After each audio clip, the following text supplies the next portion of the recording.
오늘 이 저녁 자리에 함께한 여러분들 진심으로 환영하고 축복하며, 그리고 한 해의 말씀 가운데 은혜가 있는 복된 시간 되기를 주님의 이름으로 간절히 축원을 드립니다.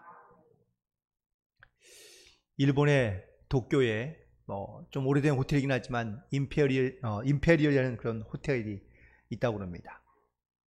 그런데 이 호텔의 그 건축을 맡았던 사람은 미국 사람이었는데요, 프랭크 로이드 라이트라는 그런 사람이었다고 합니다. 그런데 1950년대에 이 호텔을 지으려 할 때에 지진이 잦은 지역에다가 호텔을 짓는다는 그런 비난과 그리고 그러한 어려움을 겪어야 했습니다.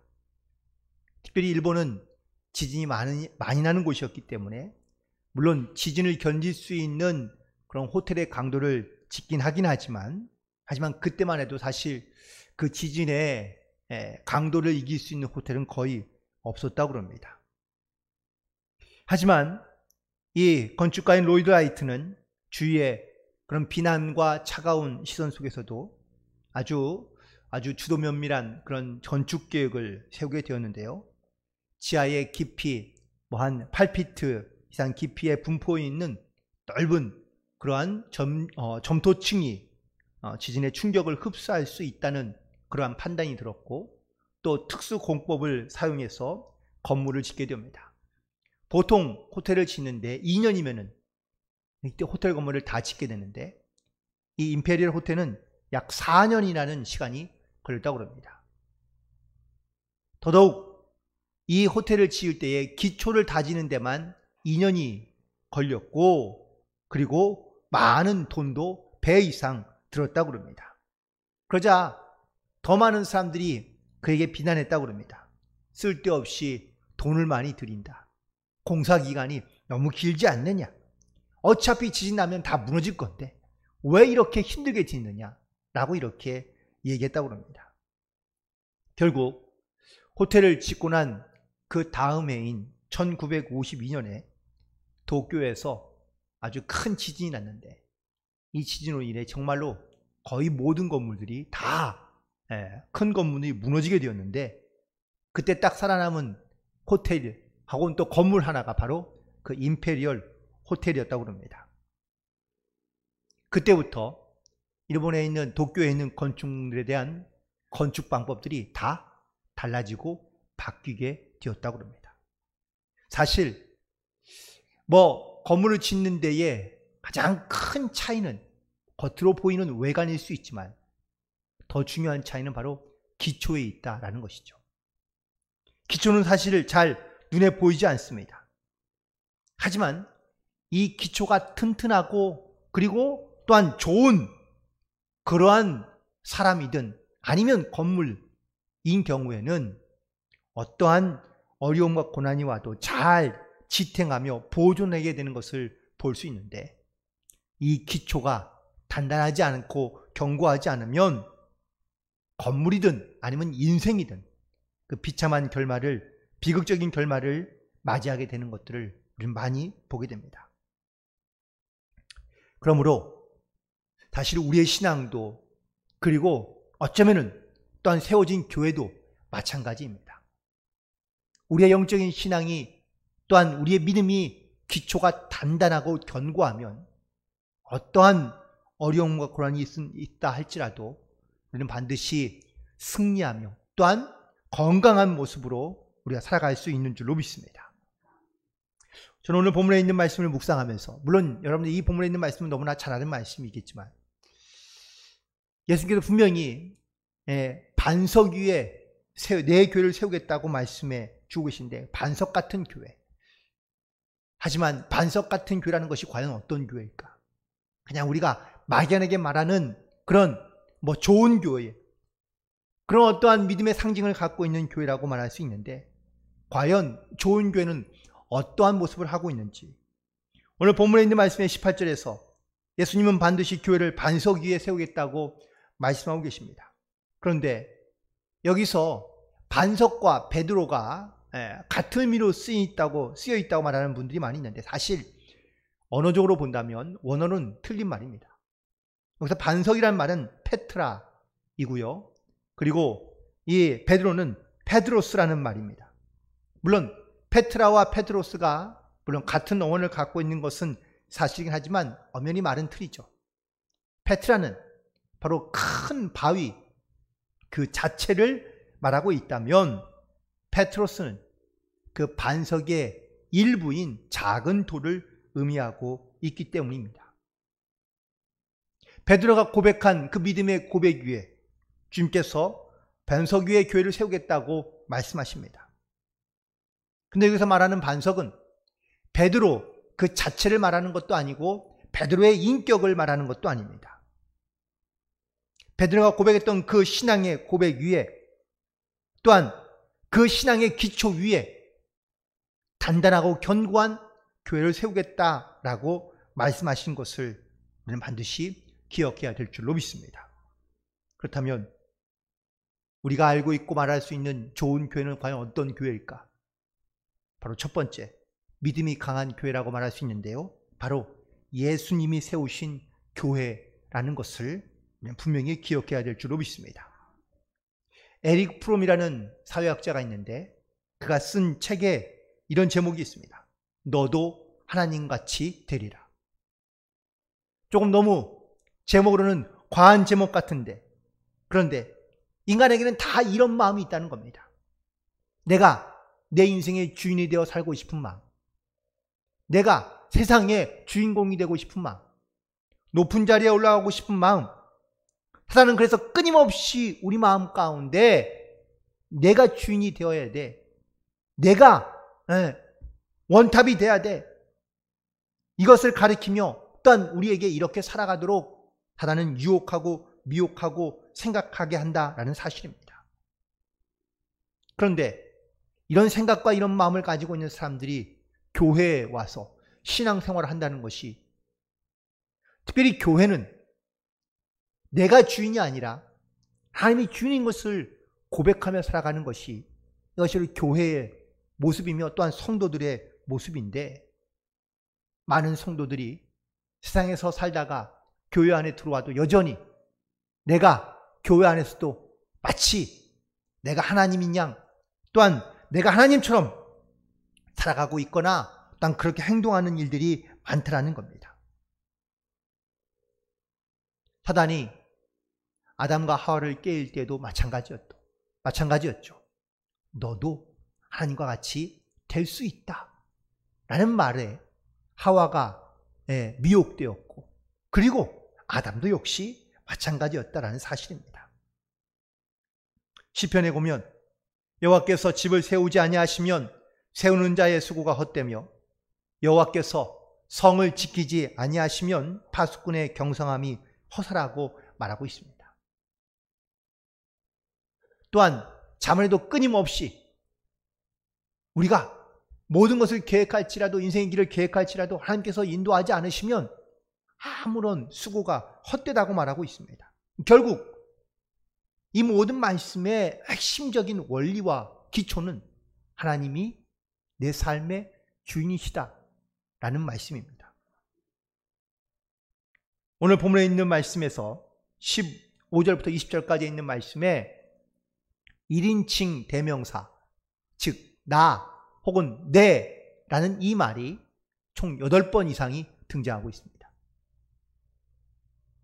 15절에 나를, 17절에 내 아버지, 18절에 내가, 내 교회, 19절에도 내가, 내 교회라고 말씀하시며 당신이 이 교회와 또한 이 땅에 살아가는 모든 성도들의 주인이심을 분명하게 말씀하고 있으며 강조하고 있다라는 사실입니다. 교회마다 설립자가 있죠. 네, 저희 교회도 물론 당연히 설립자가 있습니다. 그 설립자를 주로 파운더라고 이렇게 얘기하는데 기초를 잘 다진 사람을 말하고 있는 겁니다. 하지만 그 기초를 잘 다진 파운더는 있지만 실제 교회의 오너와 주인은 바로 하나님이라는 사실을 우리는 반드시 기억하며 나가야 될 줄로 믿습니다.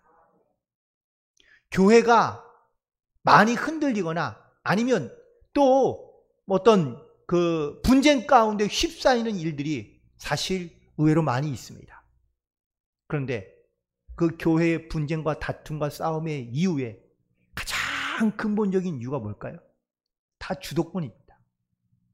내가 이 교회의 주인인 것처럼 행세하고 또한 자기가 이 교회의 주인이 되어서 교회를 분열시키거나 아니면 교회에 분쟁이 일어나고 있는 경우가 많이 있습니다.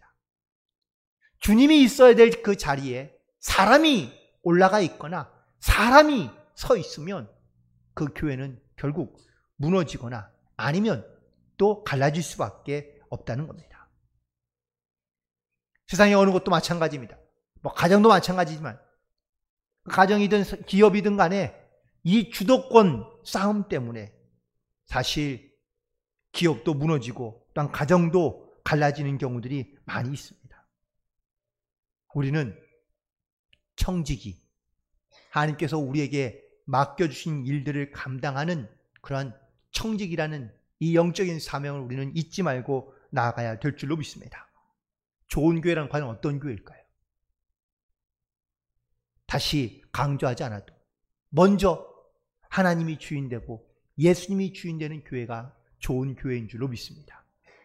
우리 교회는 바로 목사도 장로도 성도도 이 교회의 주인이 아니라 이 교회의 주인은 예수님인 것을 믿음으로 고백하며 이 예수님이 주인 되심을 기뻐하며 또한 지속적으로 강조되고 또한 교회 안에서 서로가 주인 노릇하는 것이 아니라 섬기는 노릇으로 섬기는 자의 모습으로 우리가 이 교회를 섬기며 성도들을 섬기며 나아갈 때 교회가 건강하고 좋은 교회로 성장하게 되는 줄로 믿습니다. 모름지기 다시 한번 우리 교회는 예수님을 주인으로 섬기며 또한 예수님의 주인 되심을 선포하고 주님이 기뻐하시는 일, 주님이 원하시는 일을 감당하며 나아갈 수 있는 그런 건강하고 좋은 교회가 되기를 간절히 소망하며 축복합니다. 두 번째 오늘 본문에 있는 말씀 가운데 보면은 이 좋은 교회는 바로 신앙의 올바른 그런 고백이 있는 교회인 것을 알 수 있습니다. 감리교회 장시장인 요한 웨슬레 목사님에 대한 이야기를 잘 아시죠? 그런데 그가 목사 안수를 받고 또 옥스퍼드 대학에서 사실 성령 클럽을 만들어서 거룩한 클럽을 만들고 함께 기도하며 성경 연구하는 그러한 모임도 미팅도 만들었습니다. 그러다가 그도 역시 선교사의 꿈을 가지고 미국으로 가서 선교하기도 합니다.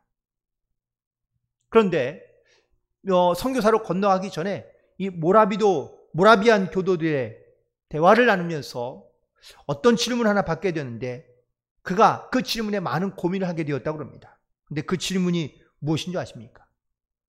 그 질문은 바로 당신은 예수가 당신의 구주임을 믿습니까? 라는 이 질문에 목사였던 요한 웨슬레 목사님이 어떻게 대답하셨을까요? Yes, I do 라고 말했으면 좋겠지만 I hope so 라고 이렇게 대답했다고 합니다. 영어의 표현 가운데 이 I hope so 라는 이 말은 알긴 아는데 내가 믿긴 믿는데 긴가민가 하다라는 그런 의미로 쓰일 때에 사용하는 표현입니다. 그런데 예수님이 당신의 구주인 것을 믿느냐라는 이 질문에 요한 웨슬레 목사님은 I hope so 라고 대답했다는 겁니다. 그런 상태에서 그는 미국에 가서 선교했습니다. 어땠을까요? 그의 선교 사역은 거의 실패와 같았습니다. 확신이 없으니, 확실한 신앙의 고백이 없으니 그의 사역은 흐지부지 되었고요. 너무 힘들어서 그는 자기의 선교 사역을 중단하려고 하기도 했습니다.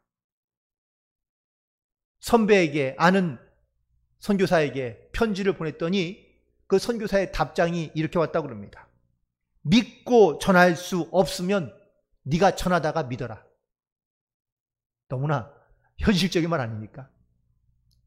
그런데 믿어지지 않는데 어떻게 전합니까? 물론 내가 전하다가 믿을 수 있기도 하겠지만 사실 그런 일은 흔치 않죠. 결국 그는 자기 사역을 다 포기하고 그리고 다시 영국으로 돌아오게 됩니다. 그러다가 그가 1738년 5월 24일 저녁에 이 모라비언 교도들이 집회하는 그 집회 장소에 갔다가 결국은 이 구원의 확신을 그는 경험하게 되고 그리고 고백하며 시인하게 됩니다. 이전까지 그는 성경을 잘 열심히 연구하고 기도를 열심히 하며 선한 일을 많이 하면 자기도 구원받을 수 있지 않을까라고 생각했었습니다. 그런데 이러한 신앙 고백이 없는 그의 신앙은 결국 무너질 수밖에 없고 혹은 또 좌절할 수밖에 없고 번아웃 될 수밖에 없었던 것이죠. 다시 그의 안에 주님은 그리스도시요 살아계신 하나님의 아들이라는 이 믿음의 고백이 있고 난 다음부터 그는 가슴이 뜨거워졌고 그리고 그는 감격과 은혜로 그의 신앙의 고백이 새롭게 되어서 그는 완전히 다른 사람으로 다른 사역으로 그는 변하게 된 것을 알 수 있습니다. 교회란 어떤 곳일까요?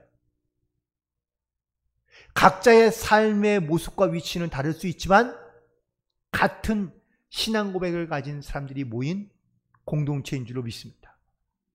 그 신앙의 고백이 무엇입니까?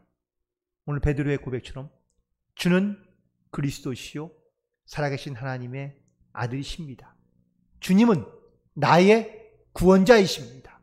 라는 이 동일한 신앙 고백을 가지고 있는 성도들이 함께 모여 있는 그런 신앙의 공동체인 줄로 믿습니다. 그런데 이 신앙의 공동체의 고백이 없는 사람은요, 교회를 와도 혹은 심지어 어떤 사역과 헌신과 봉사를 하고 있어도 이게 기쁨과 감사가 없습니다. 억지로 시키는 것 같고 억지로 하는 것 같고 그러다 보니 힘들고 또 그러다 보니 갈등과 문제를 일으키는 경우들이 많다는 겁니다. 여러분들, 신앙생활이 지식으로 하는 겁니까? 감정으로 할 수 있는 겁니까? 아니요. 성령의 인도하심과 또한 성령의 역사하심이 없이는 사실 신앙생활을 하기가 쉽지 않습니다. 여러분, 오늘 금요일 예배 나가라고 누가 이렇게 혹시 가라고 누가 시키던가요? 물론 교회에서 문자는 보긴 하지만 억지로 여러분들 끌어오는 건 아닙니다. 여기에 오는 이유, 예배 드리는 이유, 또 이렇게 일부러 찾아와서 기도하는 이유는 바로 우리가 성령님께서 우리 안에 계시고 역사하시기 때문인 줄로 믿습니다. 오늘 본문에 있는 말씀이 17절도 이렇게 말씀하고 있죠. 바요나 시몬아 내가 보기에 있도다. 이를 내게 알게 한 이는 혈육이 아니요 하늘에 계신 내 아버지시니라. 베드로가 고백한 것은 얄팍한 그의 지식과 경험 때문이 아닙니다. 바로 성령님께서 하나님께서 그에게 깨닫게 하시고 또한 고백할 수 있는 그러한 영적인 은혜를 하나님께서 허락해 주셨기 때문이라는 사실입니다. 그리고 그의 믿음의 고백 위에, 신앙의 고백 위에 바로 교회가 세워지게 되었다라는 사실입니다.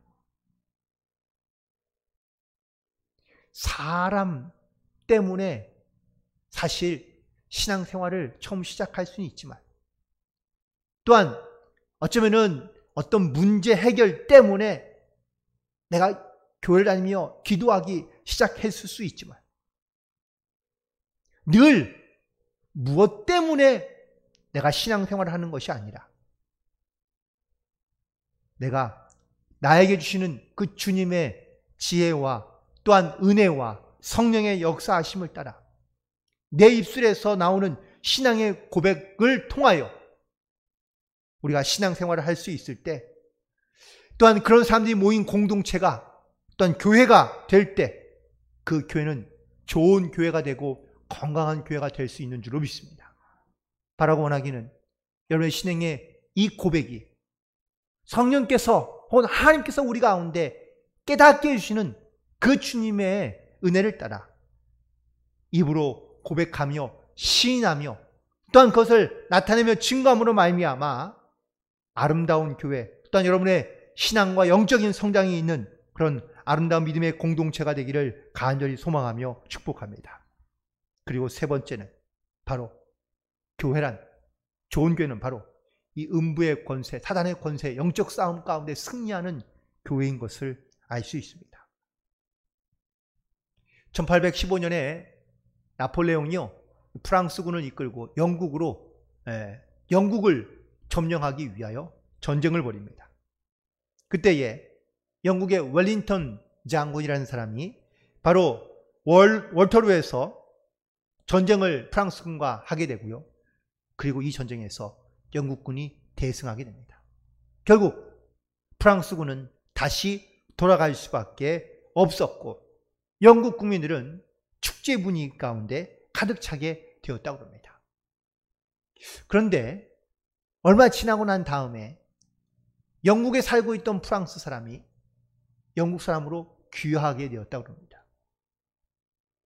그래서 귀화를 다 하고 난 다음에 영국 국민이라는 그러한 서명을 하고 선서를 하고 난 다음에 주변에 있는 사람들이 그에게 이렇게 물었다고 합니다. 자네가 이제 영국 사람이 되고 나니 달라진 것이 혹시 무엇인가? 라고 이렇게 짓궂은 질문을 하니까 이 프랑스 사람이었던 영국 사람이 된 사람이 대답하기를 달라진 게 있다면 워털루 전쟁에 예전에는 패배했다면 지금은 워털루 전쟁이 승리로 바뀌었다라고 대답했다고 합니다. 무슨 말씀인지 아시죠? 그 전에 프랑스 사람이었을 때는 프랑스가 전쟁에서 실패한 것을 그는 안타까워하고 안쓰러워했다면 영국 사람이 되고 난 다음에는 그는 영국이 전쟁에서 승리한 것을 기뻐하며 또한 즐거워하고 있다라는 이야기입니다. 저는 이 고백 혹은 이 이야기를 우리의 영적인 싸움으로 한번 바꿔보아서 이야기하면 좋겠습니다. 지금 나는 사단과 영적인 전쟁을 벌이고 있는 그러한 영적인 군사라고 말할 수 있습니다. 내가 나의 능력으로 우리가 영적인 싸움을 하는 것은 아닙니다. 하지만 하나님께서 나에게 이미 승리의 권세를 주시고 내가 음부의 권세가 나를 이기지 못한다는 이 믿음의 말씀이 지금이 바로 나를 있게 하며 나를 하나님의 거룩한 백성으로 승리자로서 이 땅 가운데 살게 하시는 하나님의 은혜인 줄로 믿습니다. 오늘 본문에 있는 18절에 있는 말씀에 보니까 내 교회를 세우리니 음부의 권세가 이기지 못하리라고 말씀하고 있습니다. 아무리 강한 사단의 세력이라 할지라도 예수님에 대한 올바른 신앙의 고백을 가지고 있는 사람에게는 이길 수 없고 또한 그를 넘어뛸 수 없다라는 것을 강조하고 있는 말씀입니다. 신앙생활을 하다가 왜 힘들 때가 없습니까? 사방으로 우겨쌈을 당하고 고난의 깊이 가운데 있을 때에 분명히 흔들릴 수 있습니다. 그리고 또한 어떤 사람들은 교회 안이 아닌 교회 밖에서 사실 그 어려운 고난들을 이겨내려고 문제 해결들의 방법들을 찾는 경우도 많이 있습니다. 그런데 교회를 떠나서 아니면 믿음을 떠나서 신앙을 떠나서 하나님을 떠나서는 결코 이 문제가 해결될 수 없다는 사실을 분명히 깨닫고 나아가야 될 줄로 믿습니다. 예수님이 베드로의 그 믿음의 고백 위에 교회를 세우시면 음부의 권세가 이기지 못하겠다고 약속해 주시고 말씀해 주십니다. 특별히 제자들은 많은 시련과 그리고 고난을 겪었던 그러한 사람들입니다. 하지만 그들이 성령을 체험하고 난 다음에 그들은 어떠한 시련과 고난이 오더라도 반드시 그들은 함께 기도하며 그리고 믿음으로 승리하며 나아갈 수 있었던 것은 바로 주께서 주신 이 말씀과 또한 신앙의 고백 위에 굳게 서 있었기 때문에 그들은 어떠한 시련과 음배의 권세에도 그들은 넘어지거나 하곤 또 포기하거나 또한 좌절하지 아니하고 오직 주님만을 바라보며 나아가게 됐을 때 또한 그런 믿음의 사람들이 함께 모여 건강한 공동체를 이루게 되었을 때에 많은 사람들이 그들의 모습을 보고 또한 성도들의 모습을 보고 건강하고 또한 단단한 교회가 좋은 교회가 세워지게 된 줄로 믿습니다. 오늘 이 말씀을 묵상하면서 우리는 정말로 건강하고 좋은 교회가 되기 위해서는 좀 몇 가지의 결단이 좀 필요한데 첫 번째는 그래서 우리는 말이 많은 교회보다는 좀 말을 적게 하는 교회가 되면 좋겠다라는 그러한 마음과 또한 결단을 갖게 됩니다. 우리가 말을 하되 어떤 말을 많이 했으면 좋을까? 사람의 말을 자꾸 전하거나 아니면 사람의 말을 많이 하는 그러한 교회가 또한 성도가 아니라 복음을 전하는 일에 말씀을 전하는 일에는 우리가 증인으로서 말을 많이 하되 다른 사람의 이야기에 대해서는 말을 적게 하고 또한 말수를 줄여 조심하여 바로 건강한 교회를 이루고 또한 좋은 교회를 이룰 수 있는 그런 우리 모두가 되기를 간절히 소망하며 두 번째는 바로 불평 없는 교회의 모습을 만들면 좋겠다라는 마음을 갖게 됩니다. 세상에 사실 마음에 쏙 드는 데가 있습니까? 사람을 만나기도 쉽지 않고요. 마음에 쏙 드는 장소를 만나기도 쉽지 않습니다. 심지어 요즘에는 마음에 드는 음식을 먹기도 쉽지 않고 그런 못할 때가 많이 있습니다. 나라도 아니면 무슨 사람도 사실 마음에 드는 사람을 만나기 쉽지 않아서 그래서 가면 갈수록 불평과 불만이 많아지고 있습니다.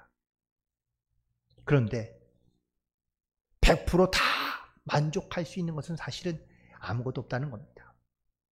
하물며 교회도 어떻습니까? 교회도 마찬가지입니다. 교회도 사람의 마음을 100% 만족시킬 수는 없습니다. 저희 교회는 물론 100% 만족할 수 있는 교회는 아니겠지만 그래도 저는 개인적으로 우리 교회 성도들만한 교인들은 아무도 없다고 생각합니다. 좋은 교회, 아름다운 교회, 그래도 그 안에 정말로 서로에게 대한 관심과 배려와 존중과 사랑이 있는 그런 좋은 교회로서 성도들로서 불평과 불만보다는 기쁨과 감사함으로 나아갈 수 있는 그런 건강하고 좋은 교회가 되기를 간절히 소망합니다. 그리고 마지막 세 번째로 좋은 교회가 되기 위해서는 좀 편가르는 일이 없으면 좋겠다라는 생각을 해보게 됩니다. 요즘에 세상에 나가보면요, 너무나 이런 양극화가 심화되고 있습니다. 세대 간에 혹은 또 세차 간에 있는 그런 세대별 간에 있는 많은 양극화, 이념의 양극화, 아니면 문화의 양극화로 인해서 점점점 갭이 멀어지고 있는 것을 볼 수 있는데 이러한 그래도 교회 안에 오면 이런 너무 지나치게 멀어지고 분리되며 양극화되고 있는 그러한 모습들이 교회 안에서는 좀 하나 되는 모습을 가지고 나아갈 수 있는 그런 교회가 되면 좋지 않을까.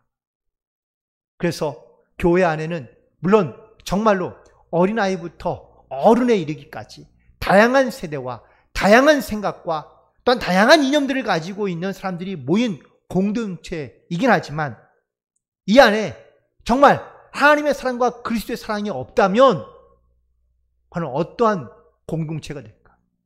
부르보듯 뻔하겠죠.